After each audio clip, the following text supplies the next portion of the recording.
Irmãos, Jesus Cristo é o nosso Senhor. Amém. Que o Senhor realmente possa estar trabalhando em nosso coração, transformando numa boa terra. E ao desfrutar esse hino, fica muito claro que o problema, graças a Deus, não está na mensagem, não está na semente, mas o problema às vezes está no nosso coração. Então, eu quero convidar os irmãos, aqueles que puderem, se colocar de pé, que o nosso ancião, o irmão Paulo, vai estar orando pelo início da mensagem. Amém. Nosso Deus e nosso Pai. Amém. Esse é um momento de muita alegria para nós. Amém. Podemos, Senhor, atender esse convite teu, Senhor. Sim. De estarmos reunidos nessa noite. Amém. Para ouvir as tuas palavras. Amém. Senhor, usa o nosso profeta. Senhor, que é um jovem, Senhor Jesus. vai usando ele como canal. Amém. Ele da tua sabedoria espiritual. Amém. Para ele, Senhor. Amém. Que nós queremos escutar. Aleluia. Aquilo que ele diz, Senhor. Amém. Senhor, não deixe nada roubar nossa atenção Sim. para esse momento tão solene para nós. Amém. Que é a tua palavra. Amém. E falar. Aleluia. Senhor Jesus. Amém. Senhor, seu espírito, alma e corpo. Amém. Para que ele seja conservado íntegro. Aleluia. Nós convidamos a esse momento. Amém. Damos graças mais uma vez. Graças a Por estarmos Deus. reunidos aqui. Amém. Abençoa cada irmão, Senhor, Amém. com a sua atitude. Amém. Que sejamos Senhor, unânimes Sim, Senhor. nos mesmos pensamentos. Amém. Para que o Senhor possa trabalhar Amém. em nosso meio. Sim, Senhor. Verdadeiramente como o Senhor gosta. Amém. Santificado é o teu nome. Amém. Aleluia. Aleluia. Muito obrigado. Os irmãos podem se assentar. Ó Senhor Jesus, santificado seja o teu nome. Graças a Deus, irmãos, por mais essa oportunidade que nós estamos aqui reunidos em nome do Senhor para conhecer um pouco mais dele, termos comunhão, nos aprofundarmos nas Escrituras e, acima de tudo, que o Deus da glória se revele a nós no dia de hoje. Senhor Jesus. Então, gostaria de recapitular os irmãos, que, bom, os irmãos, não sei se os irmãos perceberam, mas agora que nós temos outras caixas de som, para melhor servir e cooperar os irmãos, graças a Deus, aqui a comunidade de Irmãos em Cristo tem avançado. Então nós estamos regulando o som e vai ficar excelente o que já era bom com a graça de Deus. Pois, meus irmãos, alguns lembretes, né? Os irmãos, quando me vê compartilhar, deve ficar até meio assim. Primeiro deles, eu utilizo a Bíblia King James, mas os irmãos fiquem à vontade para estar trazendo as suas Bíblias, estar acompanhando na versão que vocês se sentirem mais confortáveis. O importante é vocês estarem trazendo as suas Bíblias para estar lendo junto, às vezes lembra de uma outra passagem para estar confrontando. O Natanael vai estar aqui projetando os versículos, mas é mais uma questão de apoio, mas nós reforçamos aos irmãos a importância de trazerem as suas Bíblias, porque nós também temos a memória visual, que eu utilizo bastante. Senhor Jesus, dito isso, irmãos, nós estamos numa viagem missionária que começou semana passada, do qual o irmão Sérgio nos ajudou de uma maneira muito peculiar sobre o início da segunda viagem missionária de Paulo e Silas. E fica muito claro, irmãos, que é uma viagem totalmente direcionada e guiada pelo Espírito Santo. E só para os irmãos contextualizarem, Paulo, em visão, em sonho, teve uma visão de um varão, que o varão falou de maneira muito clara para ele, e eles teve como o próprio Espírito de Deus falando, vamos fazer o que realmente esse varão nos disse. E aí, irmãos, nós entramos continuando no capítulo 16, nessa noite nós vamos ler da porção do versículo 11 até o versículo 15. E se amanhã o Senhor nos der graça, nós vamos ler do versículo 16 ao versículo 24.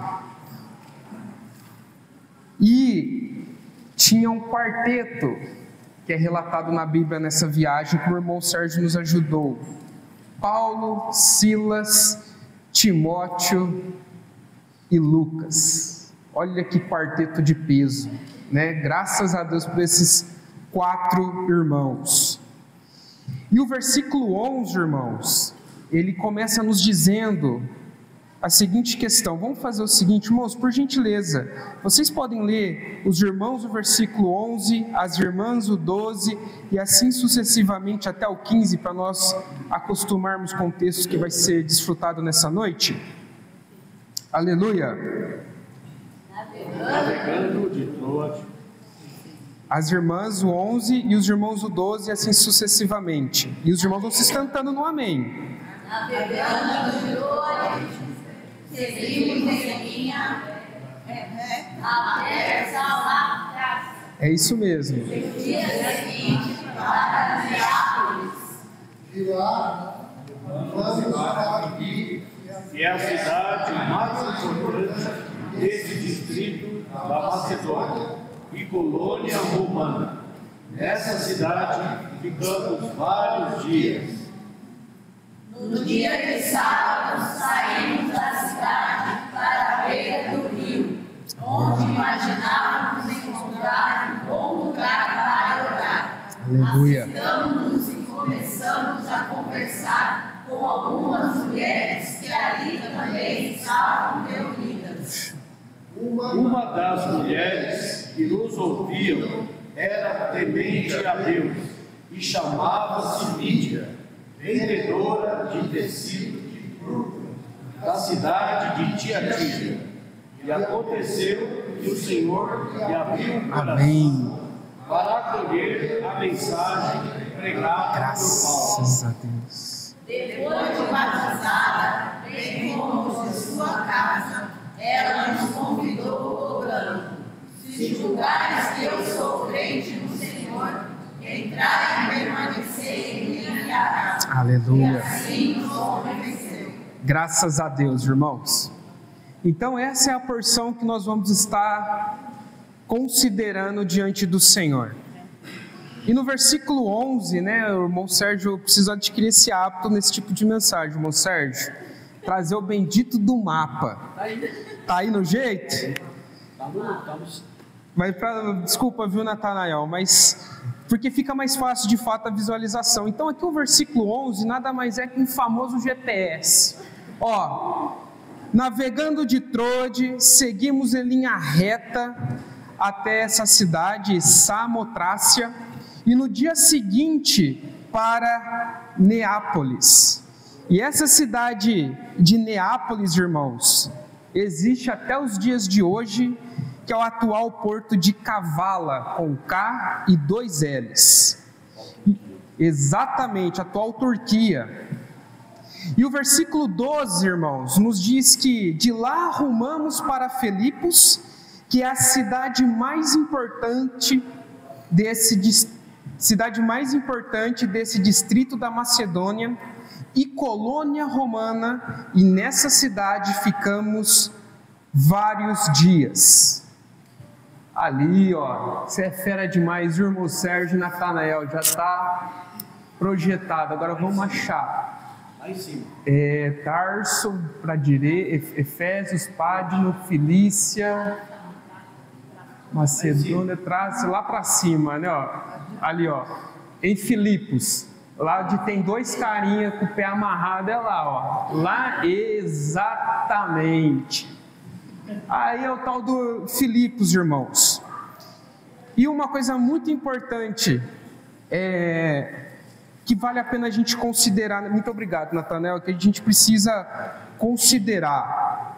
conforme tem o irmão aqui que diz, né, precisamos nos ater aos detalhes. E cada palavra que está nesse versículo, ele tem mais um contexto histórico, mas nós precisamos compreendê-lo da melhor maneira possível, porque isso vai ser-nos de grande ajuda para nós avançarmos na exposição das Escrituras. Primeira coisa, versículo 12: de lá rumamos para Filipos, que é a cidade mais importante desse distrito da Macedônia e colônia romana. Essa cidade de Filipos, ela era chamada pelo nome de Crenides, que tinha um significado de os mananciais. Lá, irmãos, era uma terra muito próspera, muito fértil, como o próprio nome diz e como nós podemos ver ao mapa, cheio de rios.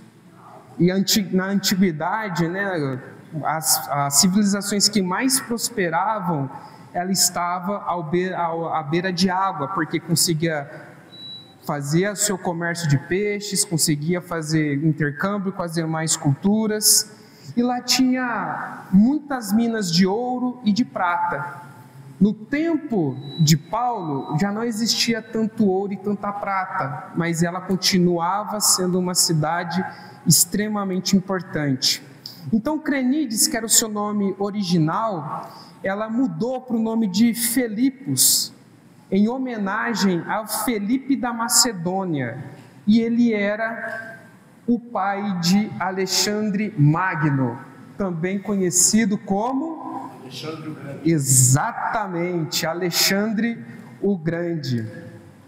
Ele tinha pego essa cidade e feito uma verdadeira fortificação, porque era uma cidade, como vocês puderam ver ao mapa, muito estratégica, porque ela ligava os dois continentes, tanto a Ásia quanto a Europa, e naquele contexto, ali era uma região extremamente disputada e apreciada por vários povos.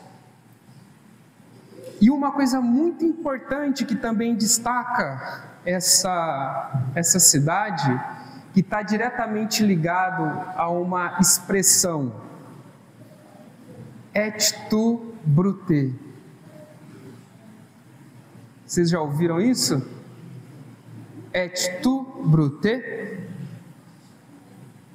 Até tu, Brutus? Essa já é latim, irmãos. Et tu Brute? Até tu, Brutus. Por que eu estou falando isso? Porque em Roma houve uma revolta, do qual Júlio César foi traído pelo Senado romano, inclusive pelo tal do Brutus, a qual ele considerava um grande aliado, por isso que fala et tu, Brutus. E você, Bruto? Até tu, Brutus, quando uma pessoa bem próxima te apunhala pelas costas, havia essa expressão.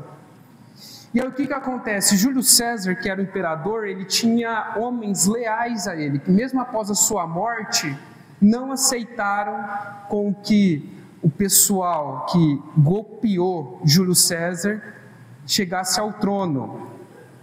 E houve uma batalha extremamente importante e decisiva. E aonde vocês acham que foi essa batalha? Pode falar sem medo, irmãos. Filipos. Então, essa cidade, ela ficou muito famosa, primeiro, pela sua prosperidade, depois pelo pai do Alexandre o Grande, pelo Filipos, que deu o nome assim, depois ele mudou, e depois pelo grande cenário de batalha romana, que foi uma verdadeira guerra civil. Quem comandou as tropas foi o general Otávio, que depois ele se tornou imperador Augusto, que ele derrotou os rebeldes e matou Brutus. E se você procurar lá na Wikipédia, está escrito que Brutus faleceu próximo a Filipos. É muito interessante quando você vê a história coadunando com as Escrituras. Graças a Deus. E após a batalha, irmãos, o imperador, agora Augusto, que até então era general, ele chegou à seguinte conclusão: essa Filipos não pode ser um lugar normal. Ela não pode ser só uma cidadezinha, uma província qualquer. Eu vou elevá-la a status de colônia. E o que é a bendita da colônia, como está escrito aqui na Bíblia? Não é verdade? Que diz no versículo 12, a cidade mais importante nesse distrito da Macedônia e colônia romana. A colônia romana era cidades chaves extremamente estratégicas, das quais os soldados romanos e oficiais romanos, após o seu tempo todo de serviço, se sobrevivessem, serviço militar, eles recebiam o título de cidadão romano e era enviado para essas colônias. E lá, irmãos, era como se fosse uma extensão de própria Roma. Trazendo para a nossa realidade, não é bem isso, mas vale a pena dizer. Quem já passou na frente de uma embaixada? Já fui para Brasília e passou na frente de uma embaixada. Você já foi, né, mãe? É bem legal de ver. Tem as bandeiras todas lá do país de origem. E E ela é uma extensão do país. E a colônia era uma extensão de Roma. E por ser uma extensão de Roma, embora estivesse muito longe, lá eles seguiam as leis romanas, os costumes romanos, as vestes romanas. O pessoal até falava assim, que era mais romano do que os próprios moradores de Roma, porque se eles estavam morando lá, é porque eles pagaram um alto preço de sangue. Então o pessoal que morava em colônia romana era um pessoal extremamente altivo, correto e tinha até um bom padrão, porque a sua grande maioria eram de servos leais ao Império Romano. Esse é todo o contexto da cidade de Filipos. Mas por fim, não menos importante, irmãos, vocês querem saber o fato mais importante de Filipos? É que Filipos foi a primeira igreja cristã na Europa. Graças a Deus por isso. Humanamente falando, irmãos, Filipos era muito importante. Só que graças a Deus, também era muito importante para a propagação do Evangelho. Ali, irmãos, em Filipos, era a concentração de vários povos. E onde se concentra vários povos, se é propagado também para vários povos. E conforme eu disse, o que os irmãos puderam ver ao mapa, Filipos, ela ficava à beira de uma estrada que ligava diretamente a Roma, e era a ligação, ou uma das ligações da Ásia para a Europa. Então, por meio da direção do Espírito Santo, Paulo sabia que aquela cidade era uma cidade estratégica para o avanço do Evangelho. Amém? Amém. Irmãos, nós temos que crer que o Deus que nós servimos, que o avanço do Evangelho, que a palavra chegou até nós, não chegou de qualquer maneira, mas foi usada muita estratégia, muita unção do Espírito Santo, para fazer da melhor maneira possível e para propagar o Evangelho a todas as nações. Então, por isso que o versículo 12, irmãos, ele faz questão de nos dizer: de lá rumamos para Filipos, que é a cidade mais importante desse distrito da Macedônia e colônia romana. Nessa cidade ficamos vários sábados. E nessa cidade, irmãos, lembrando que ainda não havia o testemunho do Senhor, e havia também pouquíssimos judeus. E no versículo 13, nos diz que no dia de sábado, saímos da cidade para a beira do rio, onde imaginávamos encontrar um bom lugar para orar. Assentamos e começamos a conversar com algumas mulheres que ali estavam reunidas. E aqui estão alguns dados interessantes. De acordo com as leis judaicas, para poder ter uma sinagoga, era necessário ter 10 chefes de famílias judaicas, e coisa que em Filipos provavelmente não se tinha. E vale a pena nós recapitularmos: sinagoga é o local de culto e reunião da comunidade judaica, o espaço sagrado onde são realizados serviços religiosos, leituras da Torá, estudos e orações. Então, como não tinha a sinagoga, os judeus eles tinham o hábito de procurar orar nessas situações um pouco mais distante da cidade, longe do tumulto e perto de água fluente. Sabe por que eles eram chamados de hebreus, cruzadores de rios? Não sei, só sei que era esse o costume que eles tinham, e graças a Deus por esse costume, porque dessa forma, lembra que eu estou falando para vocês, Filipos era uma cidade muito importante, então foi usado de estratégia para chegar até ela. Porque Paulo, quando chegava numa cidade, ele primeiro procurava os judeus.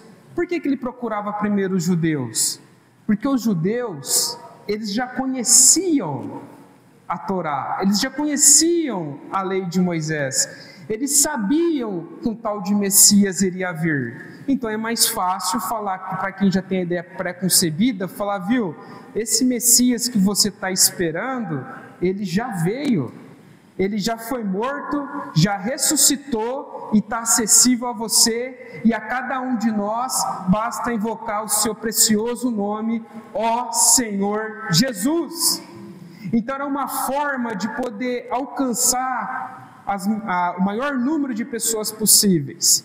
Por exemplo, eu nunca fui para fora, mas eu vejo que quando um brasileiro vai para fora, ele procura uma comunidade de brasileiro para chegar lá, para se instalar, para facilitar o idioma, para aprender o costume da terra onde ela está morando. E assim era o que Paulo fazia, por isso que ele procurava primeiro os judeus.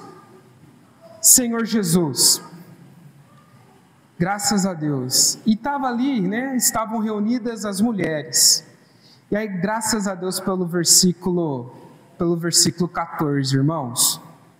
Uma das mulheres que nos ouviram era temente a Deus e chamava-se Lídia, vendedora de tecido de púrpura da cidade de Tiatira. Aqui, irmãos, é importante nós considerarmos que Lídia era uma mulher piedosa e o Evangelho o alcançou de uma maneira mansa e tranquila. Ao analisar a Bíblia, as pessoas que estão ao nosso redor, o Senhor se revela para cada um de nós de uma maneira diferente. Não existe um Ctrl+C, Ctrl+V, foi tranquilo com a Lídia, vai ser tranquila com todo mundo? Não. Nós vamos ver mais para frente que para converter um tal de carcereiro, a cadeia tremeu, a cadeia mexeu. Mas para Lídia, na experiência pessoal, foi bem tranquilo a sua conversão. E a Lídia, irmãos, essa preciosa irmã, ela era uma pessoa de muitas posses, ela era rica. Como que você pode falar que ela era rica? Porque ela era vendedora de tecido de púrpura, o famoso tecido roxo. Hoje para nós parece ser algo muito simples, mas naquela época, irmãos, essa púrpura era usada apenas por autoridades, por imperadores, porque para conseguir 1 grama de púrpura para atingir o tecido, era necessário mais ou menos de 8.000 a 10.000 moluscos. Você tem noção do que é ir pegando os moluscos e tudo mais, depois fazer todo o preparo para converter em tintura para depois pintar? Então era algo muito escasso e exclusivo. Mas graças a Deus, irmãos, aqui fica um parêntese, mesmo sendo uma mulher de muitas posses, ela era piedosa. Ela estava orando junto com outras irmãs. Talvez, irmãs, o processo de salvação da Lídia tenha sido mais tranquilo, de uma maneira calma e serena, porque ela estava no lugar certo. Tem uma expressão, infelizmente, que diz o seguinte, vamos ver se os irmãos conhecem: a ocasião, exatamente, a ocasião faz o ladrão. Às vezes a pessoa não está nem querendo, mas está no lugar errado na hora errada.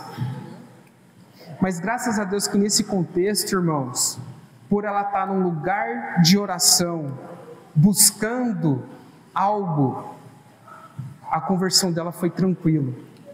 Isso nos remete e nos faz lembrar um outro personagem, Cornélio.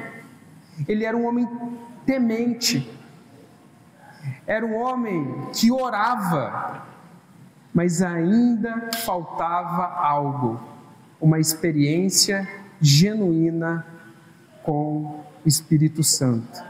Senhor Jesus, a Lídia, ela estava querendo algo, irmãos, que púrpura, que ouro nenhum poderia comprar. E no versículo 14 continua nos dizendo: e aconteceu que o Senhor lhe abriu o coração para acolher a mensagem pregada por Paulo. E depois de batizada, bem como os de sua casa, ela nos convidou, rogando: se julgais que eu sou crente no Senhor, entrai e permanecei em minha casa. E assim nos convenceu. Eu li esse trecho, irmãos, mas eu quero pensar que enquanto Paulo falava, algo extraordinário acontecia. E aconteceu que o Senhor lhe abriu o coração para acolher a mensagem pregada por Paulo. Irmãos, como está o nosso coração?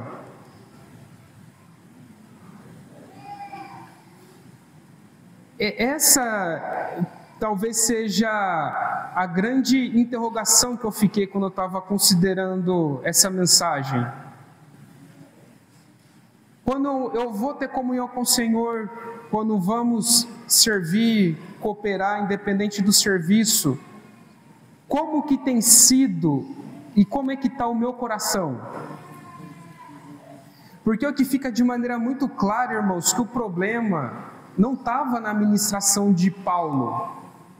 A Bíblia aqui, de maneira sábia, não fala o que Paulo pregou para aquelas mulheres, porque a única coisa que fala é que, assentando-nos, começamos a conversar com algumas mulheres que ali também estavam reunidas. Provavelmente, ele deve ter dito sobre Jesus Cristo, mas não fala a passagem que ele utilizou, o exemplo que ele deu. Simplesmente aqui ficou mais encarregado que enquanto Paulo falava, o Espírito Santo agia no coração desta mulher. E quando nós viemos para a reunião, irmãos, nós precisamos pedir e anelar ao Senhor que o seu Espírito Santo esteja trabalhando em nossas mentes e em os nossos corações. Porque se Paulo tivesse falado lá as revelações do terceiro céu e a Lídia não tivesse com o coração aberto, ia ser a mesma coisa que lançar a pérola aos porcos. Senhor Jesus, e nessa questão eu convido os irmãos a nós abrirmos as nossas Bíblias e fazermos uma viagem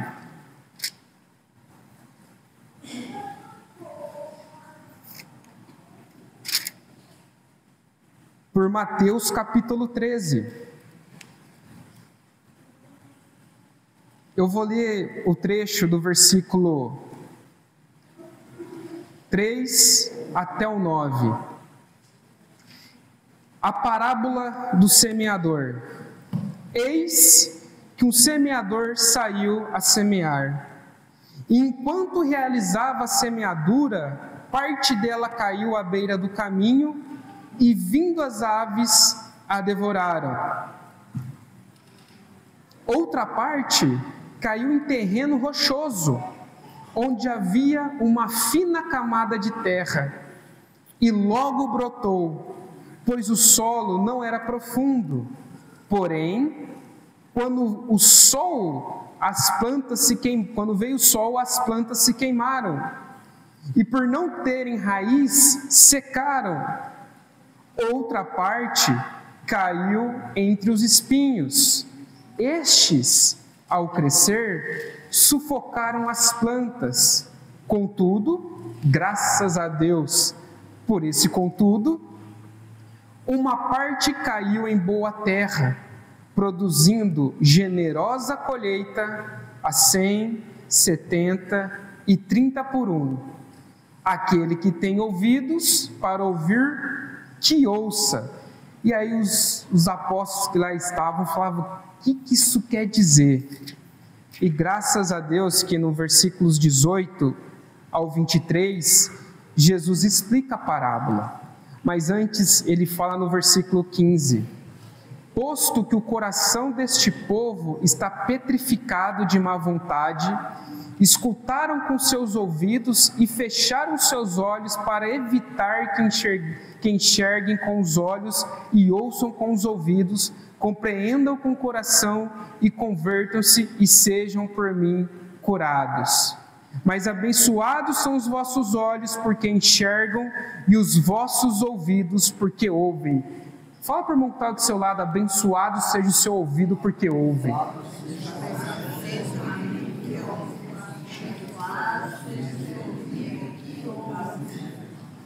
Os nossos ouvidos, irmãos, são abençoados porque nós estamos aqui ouvindo. E aí o versículo 18, Jesus explica a parábola. Portanto, atentai para o que significa a parábola do semeador. Quando uma pessoa escuta a mensagem do reino, mas não a compreende, vem o maligno e arranca o que foi semeado em seu coração. Estas são as sementes que foram semeadas à beira do caminho. Senhor Jesus, o que foi semeado entre terreno rochoso, esse é o que ouve a palavra e logo aceita com alegria. Contudo, visto que não tem raiz em si mesmo, resiste por pouco tempo. E quando por causa da palavra chegam os problemas e as perseguições, logo perde o ânimo. Quanto ao que foi semeado entre os espinhos, este é aquele que ouve a palavra, mas as preocupações desta vida e as seduções das riquezas sufocam a mensagem, tornando-a infrutífera. Vamos ler o 23 juntos, irmãos? Mas, enfim, o que foi semeado, graças a Deus, este frutifica e produz grande colheita, alguns 100, amém, outros 60, amém, e ainda outros 30 vezes mais do que foi semeado. Graças a Deus, irmãos. Então aqui nós vimos a importância de que primeiro é estar no lugar correto, como Lídia aqui estava, e principalmente o agir do Senhor. E aconteceu que o Senhor lhe abriu o coração para acolher a mensagem pregada por Paulo. E aqui, irmãos, como eu já adiantei para vocês, Filipos, sensacional essa cidade, mas o fato mais importante de sua história é que ela foi e ela é o local da primeira igreja na Europa. Tão preciosa, irmãos, que ela gerou, Paulo escreveu uma epístola para esses amados irmãos. E da mesma forma, irmãos, que eu fiquei extremamente impactado com os irmãos da igreja de Antioquia, eu fiquei impactado com o nascimento dessa igreja. Qual é o princípio que nós temos dela? Uma igreja que ora. Esse é um princípio, irmãos, extremamente importante na vida do crente. Veja o que está escrito aqui, que Lucas escreve. No dia de sábado, saímos da cidade para a beira do rio, onde imaginávamos encontrar um bom lugar para orar. Assentando-nos, começamos a conversar com algumas mulheres que ali também estavam reunidas. Olha que princípio maravilhoso! E por fim, e não menos importante, nesse primeiro contato com os irmãos da igreja de Filipos, foi uma igreja gerada porque o Espírito de Deus operou abrindo os corações.